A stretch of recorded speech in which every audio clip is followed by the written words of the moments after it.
Hello, YouTube. This is my training I recorded, and what did I train today?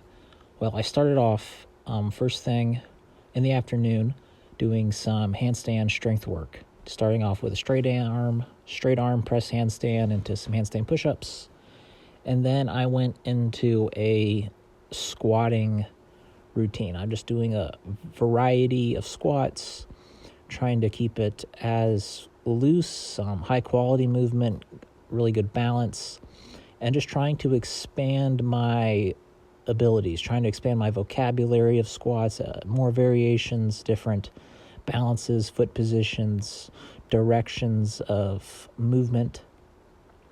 All of it not really trying to, per se, damage the muscles or the tendons or the joints in order to get them to grow back stronger, but just to move in a little bit of an expressive way, to have some fun with my training and just do something that I enjoy.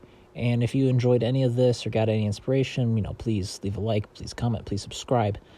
That would also really help out the channel. This is a little bit later in the day, nighttime, where I worked on a little bit of balance. I've really been locking in, getting a really aligned handstand in the tuck position. The only way I can get a really good aligned handstand is with my legs tucked. I'm trying to get the legs tucked into the chest while keeping a good alignment, but that is a little bit ways. I have just recently, like this past week, been able to get everything aligned, shoulders and hips in the tuck. Here I'm trying to do it a little bit deeper of a tuck with more of my legs closer to my chest, but it just ended up planching the shoulders. I'm really happy that I'm able to get an alignment in the handstand for the first time probably ever in my handstand journey. I can get a good alignment through the shoulders and the hips. Next step, I guess, I'm not sure if I should go for straightening the legs overhead or trying to just improve the balance, the actual balancing of the handstand, which I think I'll go with the latter. Here I'm going with the splits. I'm taking it a little easy as my hips have been sore in the past, so I'm just doing one passive splits here. Got my calves to the ground, and then I was able to put my feet onto the ground too.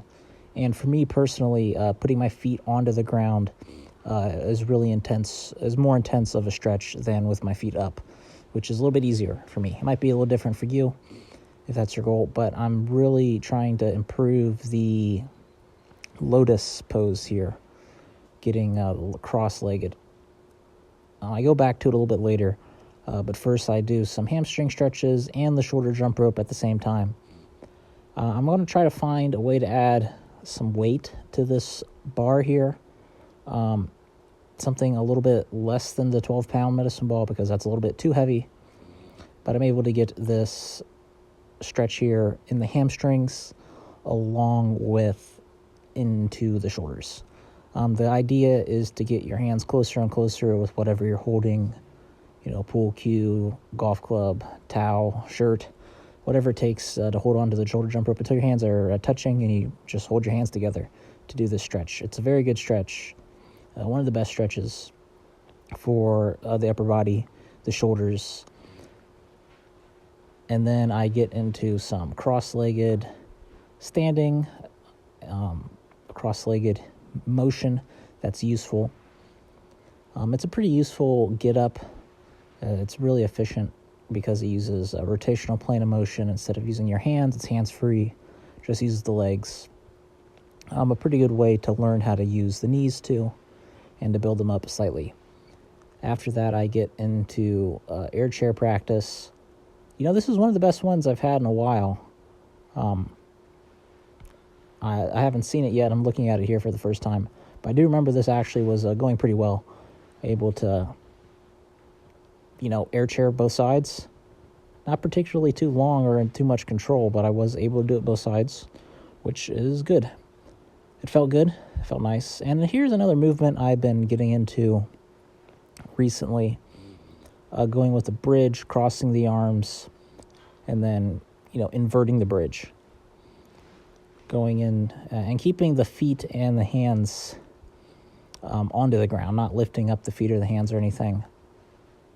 Trying to keep them all against the ground. It's pretty fun. It's a move that I think this is the thing I've been looking for. because in the past couple of training, past, I don't know, 200 days, I've been really, struggling to keep the bridge fresh. So this playful movement that I discovered that I really enjoyed is really helping me improve the bridge and enjoy doing the bridge. So this is getting near the end of the video. Make sure to do your own training. Make sure to add some playfulness to your training and to your life. Bye-bye. See you in the next one.